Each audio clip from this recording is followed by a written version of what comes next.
In 1950, just over 1 in 10 of the population was over 65. In another 30 years, over a quarter of the population will be 65 and over. Older people who've led active lives and who continue to be involved in a wide range of interests. I never thought that I'd ever finish up in a home, a hospital, or whatever. I didn't. And I always said that I didn't want to live till I was old.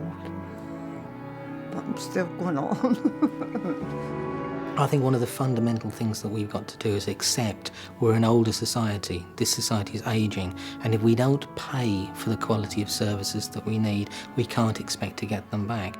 Two environments driving to provide good quality care to the changing demographic are the Elders People Forum based at the Malcolm X Centre in Bristol and the Ivy Bank House residential home in Bath. Both focus on creating open learning environments in which it's everybody's business to look out for one another. Set against this backdrop, it's much more likely that an older person will speak out if they've experienced abuse. I've seen vulnerability taken advantage of on more occasions than I would like to think about, really.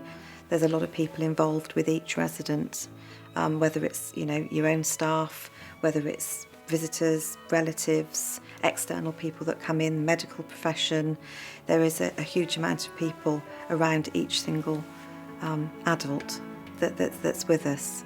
So there are lots of potential situations. Combined prevalence percentages in the UK suggest that in any 1 year, around 350,000 people aged 66 and over will experience abuse. In order to combat this, Ivy Bank House is focused on prevention via better communication. There's many forms of prevention to potential abuse, but the one, I guess, that we work most closely with at Ivy Bank House is communication. I think it's really, really key. Did you do something interesting today? Oh, what did I have my hair done? Oh, that's good. We've got a listening ear project, and it's a project that we piloted a couple of years ago, and we're still monitoring it and reviewing it as time goes on. Things need to change. But basically, it's a group of staff that we have trained in clear communication skills and particularly listening skills. And those staff are able to meet on a one-to-one basis with residents, if the resident wishes, and actually offer a period of time where, on a one-to-one basis, that resident client is able to open up about anything that might be bothering them. Giving residents time to talk, with the opportunity to build relationships, should help them feel more comfortable in sharing any concerns. Yes. Has he been down to see you, your son? Yes. I thought I'd seen him.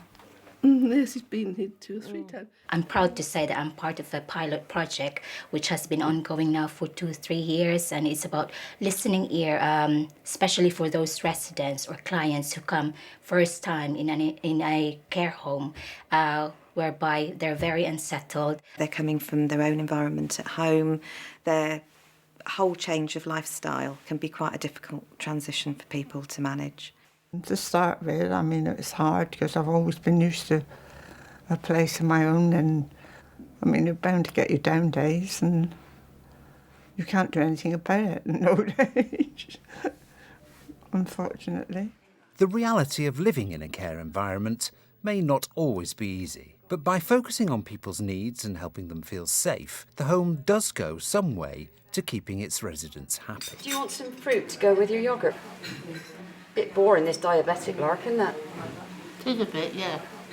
Do you like some fruit? I'll have a banana, please. All right, I'll go and get you one. It's hugely important for residents to feel safe. Generally everybody likes to feel safe. And as this is a person's home, it's also our workplace, but we have to remember at all times that whilst we're at work, we're actually doing that in somebody's home. And in our case, when we're full, it's 43 people. So, trying to balance working in the home of 43 very different individual people can be quite difficult. But we have to remain mindful at all times that that actually is what we're doing. But what's out there to help safeguard the non-resident? For the older generation living in the community, day centres play a very important role.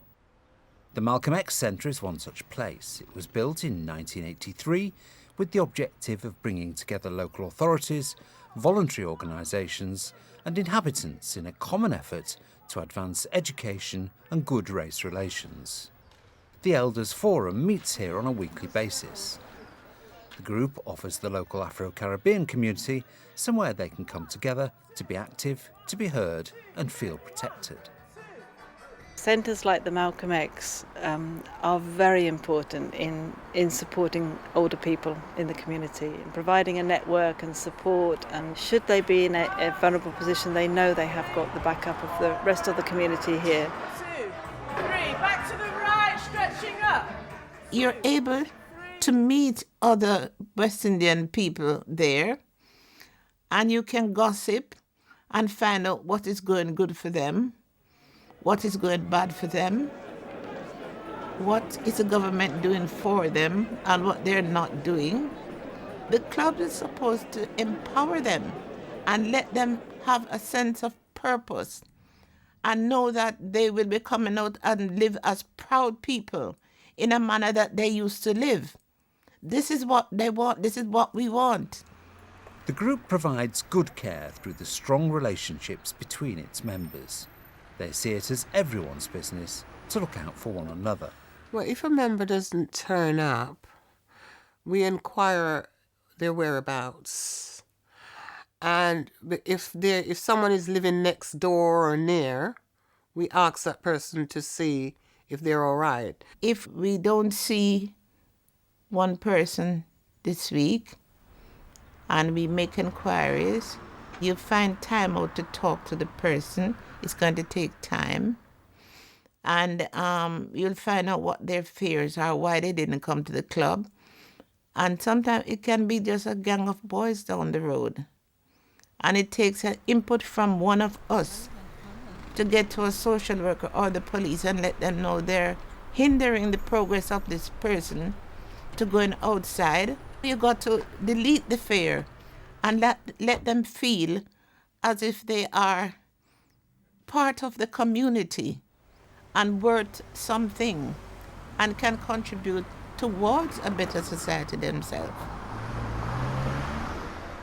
Every human being has a fundamental right to get a one-to-one care in this community, and I won't stop shouting until I see something happen wherein older people are happy.